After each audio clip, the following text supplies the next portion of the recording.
va parler de stations solaires qui tournent H24, 7 jours sur 7.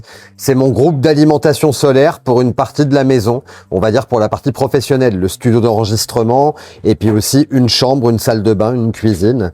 Donc là, on a des kilowatts de puissance. On a une station, une grosse, une autre. Alors, il y en a des plus grosses que ça au rez-de-chaussée, vous allez voir.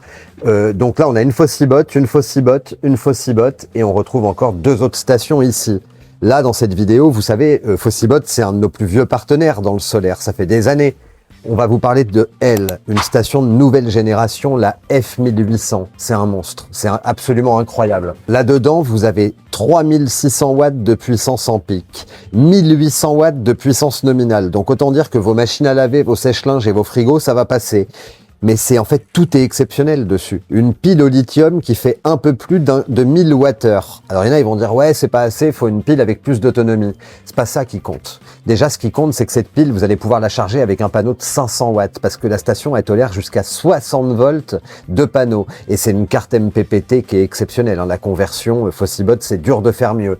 Là, vous pouvez mettre tous les panneaux de 500 watts du marché, les Trina, les Dokyo, tout ce que vous voulez, ça va passer puisqu'ils font entre 45 et 55 volts à peu près. Et elle va encaisser 60. Donc c'est pas la taille de la pile qui compte, c'est sa capacité. À combien de panneaux est-ce qu'elle peut recharger? Là, ça veut dire concrètement qu'en plein hiver, si le panneau il est bien exposé et qu'il fait beau, en 2h30, elle est pleine. Vous voyez ce que je veux dire? Ça vaut le détour. Ensuite, le convertisseur 220 volts, il est pur sinus. Donc le convertisseur, c'est ce qui va vous donner les prises 220 volts, qui va convertir le courant de la batterie. Et la batterie, là, écoutez bien, je vous ai dit LiFePO 4, un peu plus de 1000 Wh, mais elle fait 51 volts 2. Alors le fait qu'elle puisse prendre 60 volts de panneau, c'est important, mais le fait qu'elle fasse 51 volts 2, je peux vous dire que c'est tout aussi important. Parce que vous voyez, par exemple, si on prend cette station qui est là, la pile qui est dedans, c'est une pile qui fait 12 volts, ok? Quand vous convertissez 12 volts à 220 volts, il y a beaucoup de pertes. Une pile de 1000 Wh, si vous arrivez à en sortir 600, 650 Wh avec le meilleur des convertisseurs, ça sera le max. Par contre, avec une pile de 51 volts 2, c'est une évolution. De toute façon, tout est évolué. On a son ancienne génération en dessous, la F1200. Là, tout a évolué, quoi. Comme je vous dis, 51 volts 2, c'est très important. Ensuite, on retrouve 2 ports USB de 140 watts. Après, on va passer en caméra arrière. Comme ça, vous allez tout bien voir et tout. Beaucoup mieux. Parce que c'est dur d'éclairer, On est sous les combles. C'est là qu'il y a les passages de fil des panneaux. Il y a 5600 watts de panneaux pour maintenir tout ça chargé l'été comme l'hiver. Et vous savez, je regarde même pas les pourcents. C'est très très rare que je regarde les pourcents pour savoir si j'ai de la marge ou pas.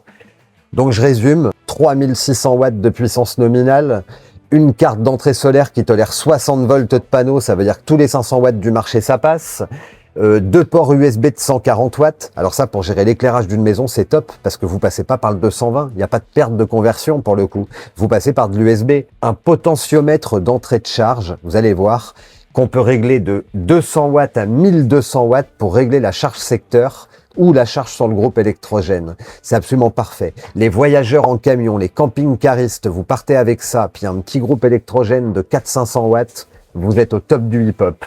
Franchement, c'est une bombe. Donc je pense vous avoir tout dit, 3600 watts, 60 volts d'entrée solaire, pile LiFePO 4, 51 volts 2, c'est-à-dire 15S pour les connaisseurs. Alors comme promis, en caméra arrière, voici le monstre. Alors son ancienne génération, vous avez vu les ventilos qui étaient sur le côté, très pénible. Là on avait l'intraction et puis de l'autre côté l'extraction.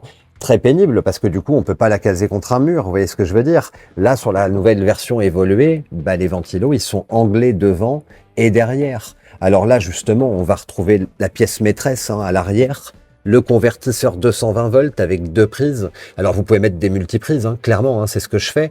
L'entrée de charge secteur à gauche en dessous, puis l'entrée solaire, 60 volts de panneau. Ça c'est vraiment top parce que du coup ça permet de charger la pile, comme je vous ai dit, même l'hiver. Bien exposé le panneau quand il fait beau. L'hiver il y a moins de pertes avec la chaleur parce qu'il fait plus froid. C'est en 2h30 c'est chargé, clairement. L'écran qui passe en veille tout le temps tout seul, comme ça il n'y a pas de perte de conso. Là, on voit qu'elle demande à être connectée au Bluetooth, mais parce qu'elle est connectable en Bluetooth et en Wi-Fi aussi. Là, on voit ce fameux potentiomètre. Vous partez ou vous êtes dans un endroit où vous êtes en totale autarcie, enfin vous devez, la nécessité d'être en autarcie, le courant n'est pas livré, vous prenez un petit groupe électrogène 400-500 watts, vous allez pouvoir régler l'entrée de charge de 200 ou 400 watts, et puis charger comme ça pour faire des compléments l'hiver quand il fait pas beau. Les 2 ports USB de 140 watts, je vous dis la nouvelle pile au lithium 51 volts 2, ça c'est exceptionnel, il y a très peu de perte de conversion du coup. C'est une pépite, hein. Là ils sont arrivés à un stade où d'avoir toute cette puissance, toute cette autonomie, toute cette capacité à charger fort en solaire dans un si petit bloc qui est quand même pas si lourd, hein. Ça doit faire une quinzaine de kilos, je sais pas exactement, mais c'est exceptionnel, c'est ce qu'on attendait depuis 5 ans, hein. C'est ce que je dis souvent, hein. Ça c'est vraiment la station qu'on espérait voir un jour depuis 4 ou 5 ans. Donc Fossibot, comme vous le savez, c'est un de nos partenaires les plus anciens. C'est une marque qui est garantie 5 ans. Pour preuve, sa petite sœur à côté, ça fait 4 ans et demi qu'elle tourne ici. On n'a jamais eu une galère avec. Là, vous savez qu'avec nous, Fossibot, c'est Fossibot France, hein. Vous n'allez pas attendre votre matos pendant 60 jours. Vous allez sur le site fr.fossibot.com. On va vous mettre le lien et vous allez voir. Vous allez retrouver la grande sœur de elle, la F2400, la grande sœur de la F2400, c'est-à-dire la F3600. Là, pour le coup, si vous avez assez de panneaux, vous n'avez plus qu'à couper le compteur de la maison, hein, puis vous allez voir, les économies, ils sont vite mesurées.